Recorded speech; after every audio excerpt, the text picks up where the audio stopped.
Hey, I know you've been quietly weeping because you have a job and a cat and you weren't able to fly to Taiwan to get all your Computex news, but we got some for you right here. Come on. It's good. AMD has finally announced their Ryzen 9000 series of CPUs will be dropping in July, as well as some other goodies during their opening keynote at Computex in Taiwan. AMD claims the new chips offer an average performance gain of 12% over last generation, while also being more power efficient. So far, so AMD. According to Team Red's numbers, the flagship Ryzen 9 9950X apparently outperforms Intel's current Core i9-14900K flagship by an average of 11% in gaming and 21% in productivity tasks, which I don't do, I procrastinate.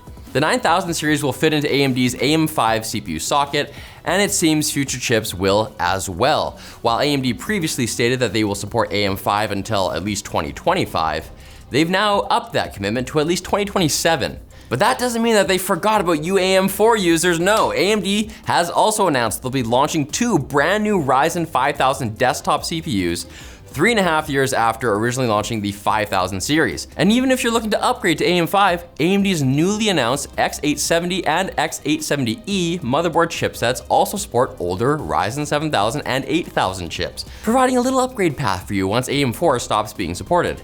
I mean, it's 8 years old, it's lived a full life, but yeah, just like kids and dogs. In even more CPU news, AMD teased their Zen 5 powered EPYC server processors, but didn't get into too many details, but mentioned it would be compatible with their existing SP5 socket that their current EPYC chips use, and that it will apparently decimate Intel Xeon processors. Destroy 1/10 of them. AMD also admitted to changing its mobile CPU naming scheme again, confirming the rumored Ryzen AI 300 series name. AMD claims they're starting at 300 because it's the 3rd generation of mobile chips to come with an NPU, but leaks and rumors point to them just wanting a bigger number than Intel's Core Ultra 200 series. Guys, it's not the size of your processor, it's how you use it. It's the motion of the ocean, baby. It's the squequency of the frequency.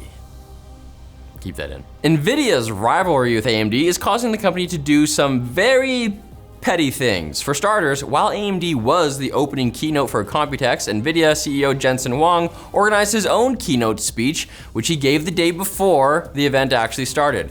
Computex even added Jensen's presentation to the official event calendar to really rub it in.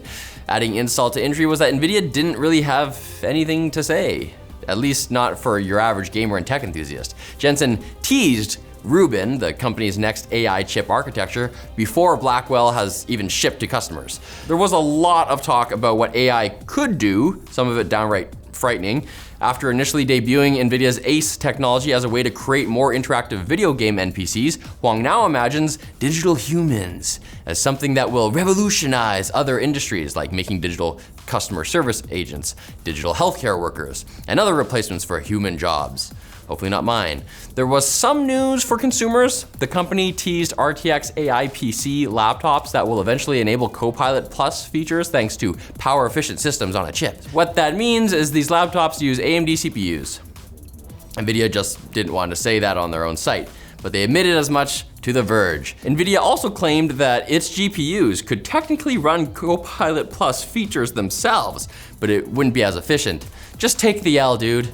There are also some maybe positive AI developments from Nvidia. Their G-Assist chatbot can give you tips on the game you're playing or even optimize your graphics setting for you. Still no word on an AI that can help me find a new job after I get replaced by another AI. At the very least, I can help you find a new charger. Thanks to our sponsor, Ugreen. Witness the might of their 2-in-1 magnetic foldable charging station. With Qi 2 charging, it recharges your iPhone at 15 watts, double the speed of regular chargers. But that wasn't enough for Ugreen, so they added a secondary 5-watt wireless charging pad, so you can power up your AirPods or Galaxy Buds at the same time. Mere mortals weren't meant to wield such power. The strong magnets keep your devices secure, and it's packed with safety features to protect your gear. Plus, it's super compact and light for taking on the go, so check it out at the link in the description. In order to access the quick bits, please click this checkbox to confirm you're not a robot. If you fell for that, please click this box to let us know. Qualcomm also had a keynote at Computex where they teased bringing Snapdragon X to desktop. CEO Cristiano Amon said the company's SoCs will bring Copilot Plus to all PC form factors. The news was so exciting that Mac guy Justin Long came out of computer ad retirement to riff on the Mac commercials he started in 20 years ago. Long also spoofed his Mac ads for Intel 3 years ago. Sure, Qualcomm is arguably about to kill x86, the CPU architecture that put Intel on the map, but at least Intel can take solace knowing they made a mediocre ad parody first. ASUS has finally revealed full specs for its ROG Ally X Windows handheld, which sports more RAM, more storage, and a bigger battery than the original Ally. It also replaced the weird ROG XG mobile port with an additional USB 4 port and has an extra vent to help with thermals. And while those are all cool things, what's less cool is ASUS still not confirming the cause of the original Ally's SD card reader issue or how many units were affected by it. So you may want to remain cautious unless your favorite handheld game is called ASUS Support Line 2 Phantom Liberty. Sony will be launching a PSVR 2 to PC adapter on August 7th, likely for around $60. The PSVR 2 natively uses a single USB-C cable, but the adapter will allow it to connect to PC via a DisplayPort. DisplayPort cable not included. The adapter likewise includes USB and HDMI for screen capturing and sharing.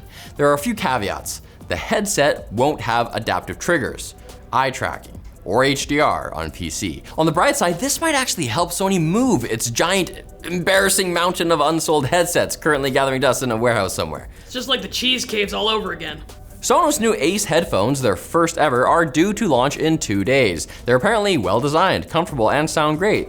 Which they'd better. That's like Sonos' whole thing. The headphones can switch seamlessly between 2 connected Bluetooth devices, but some audiophiles have been disappointed to learn that they can't connect directly to Wi-Fi, despite containing a Wi-Fi chip, likely a compromise to preserve battery life. Sadly, that could have been the killer feature to distinguish them from other premium headphones, especially after the baffling own goal that was neutering the Sonos app 4 weeks before a major product launch.